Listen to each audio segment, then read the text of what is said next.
Oi gente, eu sou a Kizzy e esse é o canal Programação Dinâmica. Esse é o nosso segundo episódio do nosso curso aberto de SQL para análise de dados aqui no canal. Se você não está acompanhando essa série desde o início, eu recomendo que você acompanhe, porque a cada vídeo, eu vou sempre assumir que você já está a par do que a gente conversou antes, para que a gente não perca tanto tempo aqui, revisando as coisas e a gente possa ir direto ao ponto. E a gente vai começar olhando para a estrutura de uma instrução básica de recuperação de dados em SQL. Essa instrução, ela geralmente tem a estrutura select, uma lista de atributos, from, de uma lista de tabelas, where, uma condição. Então, isso que você está vendo aqui na tela é a estrutura básica. Se você tem de inglês, isso se torna bem intuitivo, porque select é de selecionar do inglês, from é da ideia de uma origem, e o where é onde. E como eu já mencionei aqui na série, a gente vai utilizar o ambiente de nuvem do Google, mais especificamente o BigQuery, onde o pessoal da iniciativa Base dos Dados mantém várias tabelas, um repositório de dados, e aqui eu selecionei a base de dados de pesquisas eleitorais do Poder 360, que eles já trataram e disponibilizaram. Então, se você quer me acompanhar aqui, você pode acessar esse link, que eu vou deixar na descrição, vir aqui e clicar em ir para o Data Lake, que você vai ser direcionado já para esse ambiente do Google. Se você não tem um usuário e projetos aqui dentro, você vai ter que seguir algumas instruções, mas a própria interface vai te ajudando. Uma vez que você já fez a sua configuração, você vai se deparar com essa tela. Aqui a gente tem o esquema da nossa tabela de pesquisas eleitorais, que indica os campos, o tipo de dado de cada campo, então um campo aqui é uma coluna dessa tabela, a descrição desse campo e o tipo. Então, esse cara aqui é uma string, um conjunto de caracteres, uma cadeia de caracteres, esse cara aqui é um inteiro. Então, aqui a gente tem os tipos de dado. Para fazer uma consulta, a gente pode clicar aqui em criar nova consulta, ele vai abrir o editor.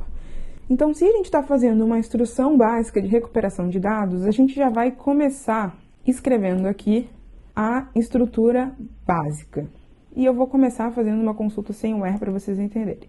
Eu vou procurar colocar comandos do SQL, um em cada linha, mas a gente também pode botar tudo numa linha só. O que define o final da instrução é o ponto e vírgula. Sempre depois do select, a gente vai ter que dar para ele uma lista de atributos. Como a gente está lidando só com uma tabela nesse nosso conceito aqui, fica simples. Todos os nossos campos estão aqui nessa tabela, e a gente pode indicar para ele quais campos que a gente quer extrair. Vamos extrair, então, vamos pedir para ele selecionar o ano, from. A gente tem que indicar para ele qual que é a tabela que a gente está usando.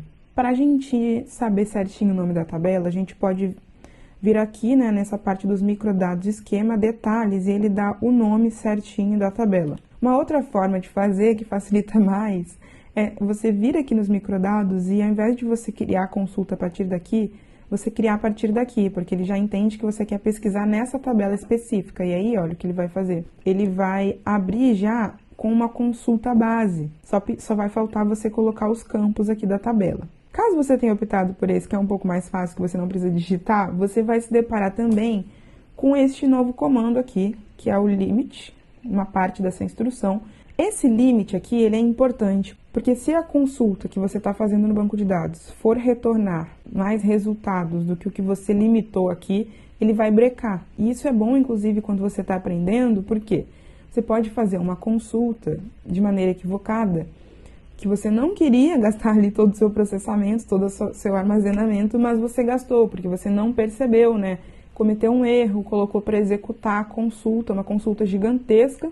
Então, é interessante a gente ir se educando a utilizar esse tipo de ferramenta aqui, mas tem que lembrar que se você colocou o limite e o seu resultado tiver mais linhas, o número que você colocou ali, então você não vai estar olhando para o resultado completo. O que a gente precisa então aqui para completar a nossa consulta é especificar quais campos que a gente quer que ele selecione. Eu vou selecionar ano, cargo e sigla do partido. Então, vamos lá. Importante aqui, em termos de boas práticas, a gente está colocando os atributos com letra minúscula e as instruções, os comandos com letra maiúscula. Isso até facilita para a gente ler a consulta. Essa ferramenta aqui é brilhante porque ela nos ajuda aqui, você não precisa digitar tudo, uma ferramenta ótima. Selecionamos 3 atributos, 3 campos, from, a nossa tabela, limite a 1000 os resultados, ele está indicando que a nossa consulta vai ser executada e quando executada, ele indica quanto a gente vai gastar de dados aqui. Resultados. Ele indica, olha que interessante, quantos bytes a gente gastou na nossa consulta. Ele nos deixa salvar os resultados, muito legal. Então aqui a gente tem o que eu pedi para ele me dar de cada linha lá do banco de dados o ano, o cargo e a sigla do partido. Já foi interessante observar que tem várias opções aqui que não tem a sigla do partido. Não tem, essa informação está ausente. Mas com isso a gente já consegue entender a estrutura. A estrutura básica da instrução é essa: selecione tais atributos from da minha tabela, limite a esse valor aqui. E de fato, ele limitou aqui, ó. Existe uma maneira aqui da gente não precisar especificar nenhum campo, porque a gente quer todos os campos. E a gente usa um asterisco para isso aqui no SQL. Olha aqui. Todos os campos. É interessante pegar todos os campos à toa? Não, porque ó, você está sempre consumindo dados aqui, né? Então a gente está com essa lógica. Se você não precisa de todos os campos, você pega só os campos que você precisa. Você economiza. Por exemplo, tem campo aqui que tá nulo. Ok, aprendemos aqui uma consulta básica. É só isso? Não, mas com isso a gente já faz bastante coisa. E se eu quiser as linhas da tabela em que o nome do município aqui, ó, nome do município é Duque de Caxias. Isso é possível se a gente utilizar esse cara aqui, o where, onde. Então a gente fala onde nome município é igual ao campo. Qual que é o campo? Duque de Caxias. E roda a nossa consulta. Agora, vamos pensar que a gente quer saber quais são todos os institutos que tem aqui nessa tabela. Então, a gente tem, né, pesquisas eleitorais de vários institutos, Vox Populi e Brasmarket estão aparecendo aqui, e a gente quer saber quais são os institutos que aparecem. A gente pode selecionar o instituto da tabela, onde eu quero todos, então não vou colocar uma condição aqui. Eu não quero limitar, porque eu quero saber todos os institutos, mas, ao mesmo tempo, eu também não quero que ele me dê de formas repetidas. Como assim? Como a gente pode ver aqui, os institutos repetem, né? Você tem uma mesma pesquisa aqui, mesmo ID de pesquisa, município, data, e as informações vão se repetindo, porque para uma mesma pesquisa ele tem aqui a informação para cada candidato, por exemplo. Então, se você tem uma pesquisa que rolou no mesmo município, numa mesma cidade, numa mesma data, só que para N candidatos, esse instituto vai se repetindo, beleza? Dá para sacar que tem repetição. E eu não quero essas repetições na minha consulta, eu quero entender todos os caras aqui de maneira única, para eu ver os institutos que existem. E existe uma forma da gente fazer isso, que é adicionar esse cara aqui na nossa consulta. Então, select distinct, selecionar distintos. Eu quero que cada instituto apareça apenas uma vez na minha consulta. Lembrando que aqui eu tenho pesquisas variadas no Brasil inteiro, em vários municípios, mas eu quero saber todos os institutos que estão relacionados nessa nossa tabela. E a gente vai executar essa consulta. Então, estamos aqui, ó. Todos os institutos que existem nessa tabela, são vários, ó, são 345 institutos distintos nessa tabela. É bastante coisa. Ah, mas terminou em 100, porque ele tá com páginas aqui, ó. Se você ver, a gente pode botar várias páginas e ele mostra tudo pra gente, até o 345. Vou voltar para a primeira página. Para a gente praticar, a gente tem que fazer perguntas para os nossos dados, né? A gente tem que ter interesse em olhar algumas coisas. Então, a nossa próxima consulta aqui, por exemplo, pode ser utilizando essa informação. Então, a gente pode querer olhar para os dados das pesquisas do Datafolha, por exemplo. Não vou mais querer distintos, eu quero todas as informações da tabela que foram de alguma pesquisa do Datafolha.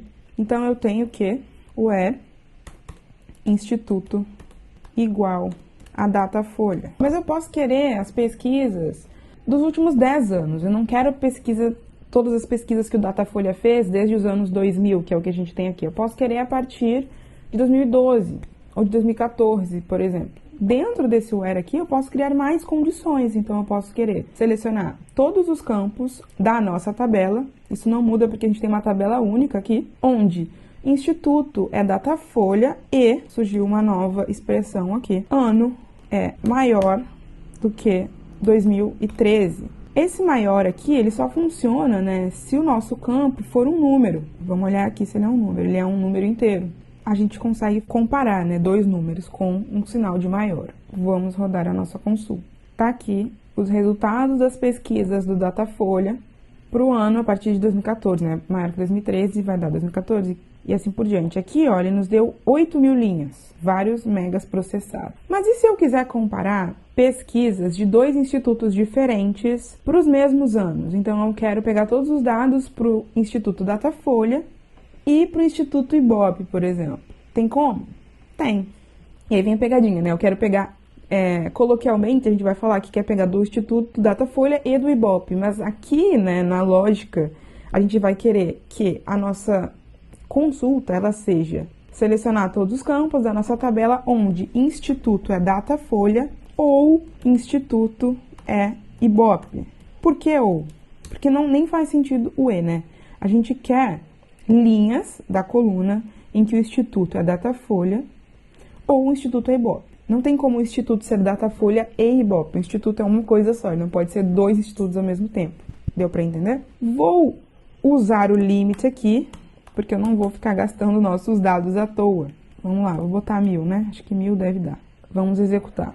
Então, aqui no nosso resultado, né, ele vai pegando as linhas da tabela que se enquadram nessa instrução até o número de 1.000, que foi o que eu solicitei. Poderia ainda adicionar o quê? Uma condição de ano. Então, vamos supor que a gente quer das últimas eleições, né, presidenciais, 2018. Então, a gente quer pesquisa do Instituto Datafolha ou do Instituto Ibope e do ano 2018. A gente precisa colocar aqui parênteses na nossa consulta. Então, a gente vai querer que ele selecione Instituto Datafolha ou Ibope e ano 2018. Aí a gente roda e ele nos dá aqui. A gente poderia também colocar e estado, né, a sigla da UF igual São Paulo, por exemplo. Aí a gente vai adicionando mais condições à nossa consulta. Então agora a gente tem ano 2018, sigla SP, Instituto Datafolha ou Ibope. Aí a gente pode perceber que não veio nada do Ibope aqui. Então, aparentemente, o Ibope não rodou essa pesquisa. Será que isso é verdade? A gente pode fazer um teste. Tira aqui o Datafolha, por exemplo, e roda Instituto Ibope, ano 2018, sigla SP. Não tem pesquisa do Ibope 2018 em São Paulo. Vamos então descobrir quais institutos que tem. Então, a gente tem aqui 3 institutos que fizeram pesquisas em 2018 em São Paulo. Datafolha, Paraná Pesquisas e Poder 360. Então aqui, gente, a gente já tem elemento suficiente para fazer várias perguntas, né, para questionar os nossos dados aqui com SQL, utilizando o que? Select, distinct, from, where, limit and your. Foram essas as coisas que a gente aprendeu. Legal entender que a parte, né, de construir a consulta em SQL, ela nem sempre é a mais difícil, né? A parte que é a mais difícil é você raciocinar, você fazer as perguntas e aí depois você tem a etapa de transformar as suas perguntas em consultas SQL que sejam, né, adequadas. E é isso que a gente está aprendendo aqui. Gostaria também que você deixasse um comentário aqui com que tipo de perguntas que você questionou esses dados. Então, o que já veio na sua cabeça? Mas se você ficou até aqui, eu quero que você me diga qual é a consulta para a gente descobrir as siglas dos partidos que apareceram em pesquisas eleitorais de 2014 até agora. Você vai escrever essa consulta nos comentários, eu vou olhar e a gente vai interagir. Se você gostou desse vídeo e vai acompanhar esse curso, usa a hashtag SQL no seu comentário para eu saber. Esse vídeo fica por aqui. Muito obrigada e até a próxima.